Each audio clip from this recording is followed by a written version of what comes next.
This morning, we're getting an update on the coronavirus crisis and the impact from the Director of Health Services here for our state. So Maria is joining us live this morning with the update from Dr. Christ. Good morning.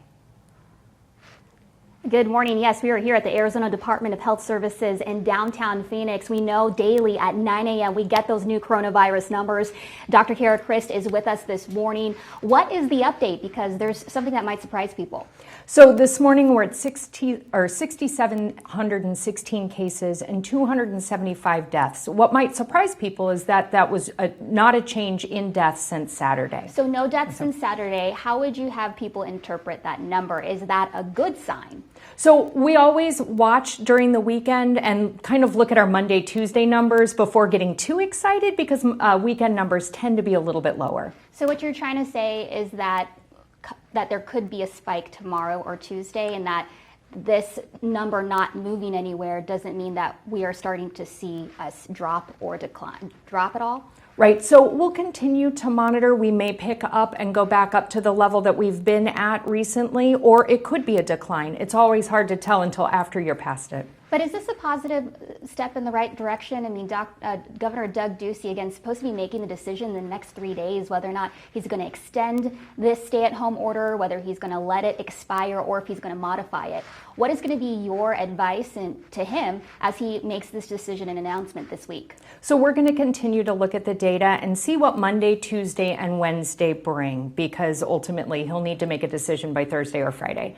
So as we look at the data and see, what our emergency rooms look like, what our hospitals look like, and our cases look like, hopefully we'll be able to start taking those steps to gradually opening back up. Okay, let's talk about schools, because I think a lot of parents are a little nervous. Listen, we're going into this, and is there a possibility that they may not be able to go back to school in the fall? So I think we'd have to look and see what happened with our numbers over the summer. My kids start very early. They're in the public school system in Chandler and could go back as early as the end of July. So we're going to be monitoring that. We want kids in school. We want kids learning. We want kids getting activity. So we're going to be making every effort. When do you hope to make that decision? It'll probably be a little bit as we look at the cases. What we'd like to see is a downward trend in the cases, but it also could just be a leveling off. So we'll be taking a look at that. The data changes every day. Okay, so speaking of trends, you wrote on your blog that you anticipate that the peak of the coronavirus will be in about a month, May 22nd. Do you still stand by that prediction, or has that changed? So we've been watching a lot of different modeling or different models out there and seeing what they look like. And it looks like our peak could be anywhere from the end of April to the beginning of June. We'll continue monitoring. We know that our stay home, stay healthy, stay connected campaign has worked. We've seen positive impacts from that. So we'll continue to see how the changes that we make impact that so that we can make those types of decisions. I know, but when we're talking about a month from now, is it safe to anticipate that there's no way that we'd be able to reopen stuff by this Friday? I think as we take a look at it, if we do things gradually and then allow us to look at the data to see how did that specific move impact the data? Are we seeing increases in emergency room visits? Are we seeing increases in hospital admissions?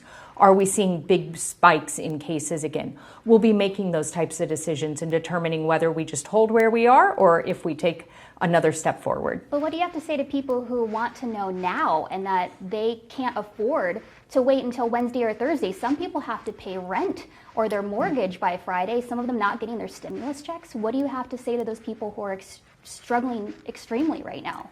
So yeah, we completely understand that people are struggling, and we want to get people back into the economy, not only from a financial standpoint, but from a mental health standpoint. We want people going back to their doctors to take care of their chronic medical conditions. We know how hard this has been on Arizonans.